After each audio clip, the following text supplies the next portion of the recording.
سکھائی ہیں۔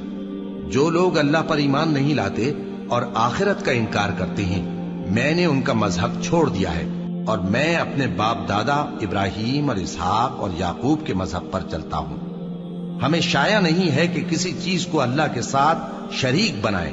یہ اللہ کا فضل ہے ہم پر بھی اور لوگوں پر بھی، لیکن اکثر لوگ شکر نہیں کرتے۔ اے میرے قید خانے کے رفیقو، بھلا کئی جدا جدا آقا اچھے یا اللہ جو اکیلا ہے سب پر غالب ہے؟ جن چیزوں کی تم اللہ کے سوا پرستش کرتے ہو وہ صرف نام ہی نام ہیں جو تم نے اور تمہارے باپ دادا نے رکھ لیے ہیں۔ اللہ نے ان کی کوئی سند نازل نہیں کی۔ سن رکھو کہ اللہ کے سوا کسی کی حکومت نہیں ہے۔